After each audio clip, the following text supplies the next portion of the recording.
Do you also know the videos that always start so mysteriously, with "I have a surprise for you, it's about this and this motorcycle"?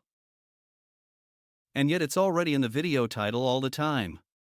That's what I'm doing now. And so that you can see which motorcycle we are talking about today, what happens to it, I will bring you the mysterious motorcycle here briefly on the lifting platform. And if you're interested, then stay tuned, then I'll reveal the secret right now.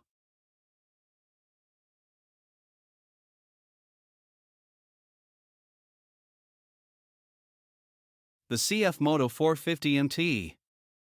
And what happens to it, we'll go into more detail now.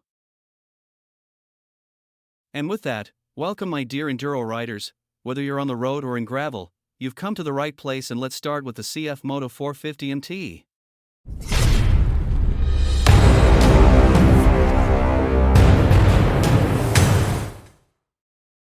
I'm also pretty sure that those or most of you who have now come across the video have deliberately come across the video because they are very interested in the vehicle. I had the first contact in Dortmund at the beginning of 2024. This was the first to be exhibited in Germany. Since then, I've found the concept really cool.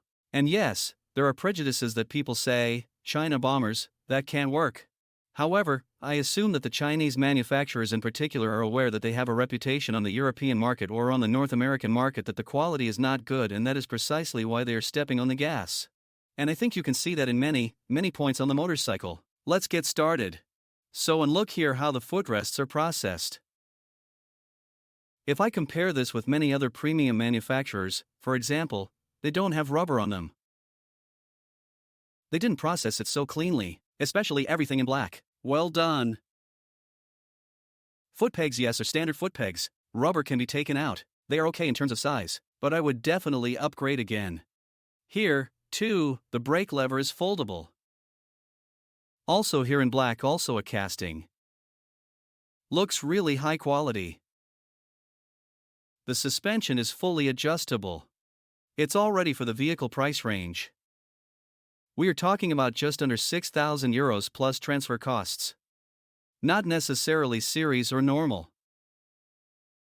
Many larger motorcycles do not have bolt-on rear frames, which cost twice as much. I also find the switch fittings really well solved in terms of feel.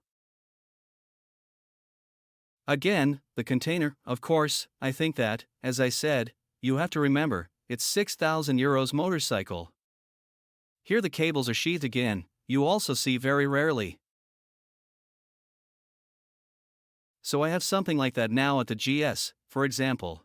But on many other motorcycles that cost twice and 3 times as much, they don't have that.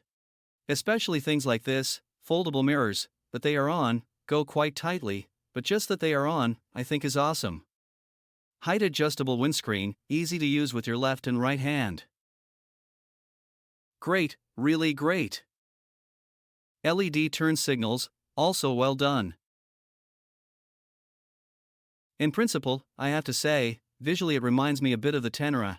Yes, you can hardly deny that now. You can hardly deny that. They will certainly have copied one or the other.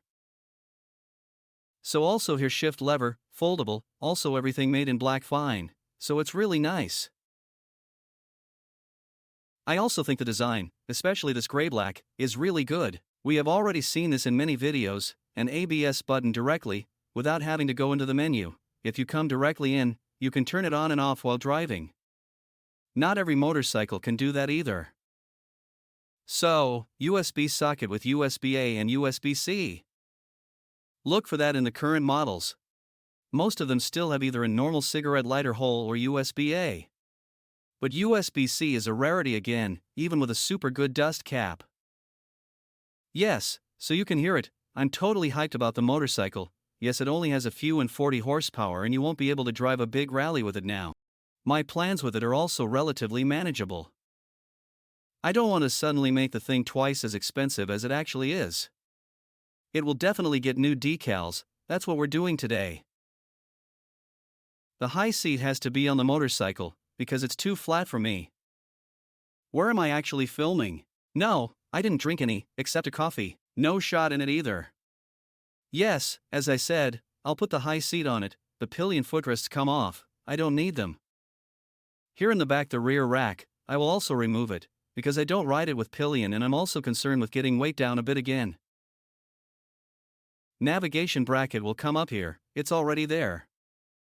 Not today, but sometime later there will of course be the engine protection plate and the bars from Outback Motortek, and a short hack will follow, and that's a bit of a different chapter.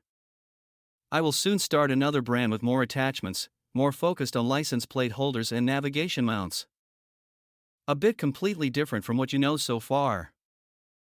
That will happen on our own. Yes, and let's get started. I really have to screw on the thing now and off I go. So then I'll show you what I've already got. So as I said, I've already gotten the high seat. Then here is the exhaust holder. We need this now because the muffler is mounted on the pillion footrest. It's now from B&B Offroad from Australia.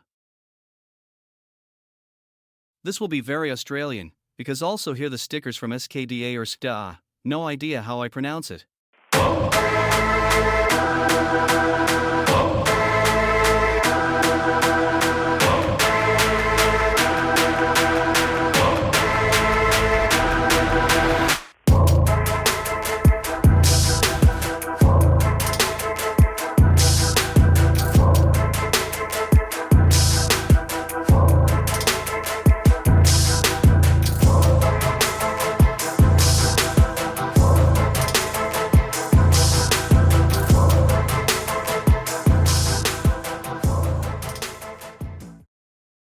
So and what we are going to do now is something that always interests me and probably a few of you too.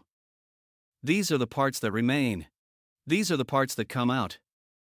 The thing is there for that. Screws are also removed and the rear luggage rack is removed. We weigh everything now. I practically always keep a table like this, where I practically write down, what did it weigh before, what does it weigh afterwards, to know the weight difference, what do I have on it, what have I unscrewed, and now let's weigh the parts one by one. Let's start with the low seat compared to the high seat. So scales are 0. There we have the old seat and it weighs 2.27 kilograms. Scales zeroed again. The high seat and we are at 2.64 kilograms.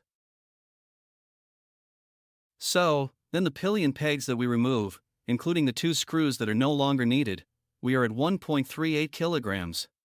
And here's the holder who now holds the exhaust and it weighs 0.31 kilograms. So, then the old rear luggage rack, there will be a lighter, thinner version later. It weighs 1.51 kilograms. So, and just for the sake of completeness, this was criticized last time, the stickers, of course, they also weigh something. They are standing here right now with 0.75 kilograms. Later I have to settle the carrier foil, i.e. what is on the underside. I will weigh them again later and then use them to determine exactly the weight that the stickers weighed. So, the exhaust holder is now mounted again. In any case, it looks much sexier than before. What I'm doing now is the foiling on one side, like last time. I'll let it run along in fast motion now. The original stickers will now be removed in this case. This is all cleaned up again. The stickers on the side are entered and applied. And when that happens, I do the other side again without the camera running, and at the end you can see the final result of how we end the day today. Let's start with the decals.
And this is what the good piece looks like now.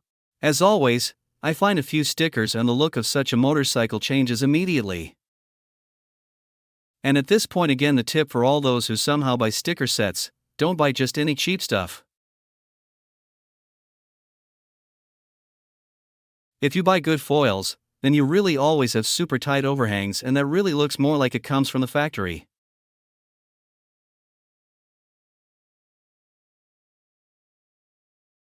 With cheap sets, you sometimes have really fat gaps in between, or it doesn't fit properly, and here are these transitions between the individual lines that fit. Again, it was super easy to glue, really warmed up neatly, and it comes around well. And then you see, does it also have a factory style look? So it looks like that's really going to happen. Perfect, not dull this time. I chose glossy this time. Yes, now comes a bit of the stuff here, and I'm going to do the other side now. Yes, we now have it a day later. Yesterday I absolutely ran out of time. The wrapping took quite a long time, but the result is extremely satisfactory. At this point again, good decals make your life easier when foiling, and it always looks better in the end when the lids have a good cut. As of now, without a new rear luggage rack attached, we are at a weight reduction of 1.61 kilograms. The backs of the decals are now also subtracted from the weight. What will hopefully happen next time are the crash bars, the engine protection plate, a new rear luggage plate, a short license plate, new tires, and a navigation holder. What I'm still thinking about, I'm not sure yet, I would like to ride the part first, because I haven't done that yet, is to have the suspension upgraded by TFX with a new shock absorber and a cartridge. Because there is already something in the making, and then I think with such a motorcycle for relatively little money you have very quickly adapted to yourself personally adapted motorcycle, and I believe that especially off-road, if you really drive it off-road, with 42 HP more than enough. Has performance and can certainly have fun on the country road. But that will result in a driving test for me. But first I have to look for a warm region. Here it is bitterly cold and too salty outside. I don't want to do that to the motorcycle. And finally, I would like to watch the video again with a short walk around the camera, i.e. a bit of bike porn. Otherwise, I hope you enjoyed the video. I wish you a nice Christmas season, if you see this before Christmas. Otherwise, drive safely and see you next time.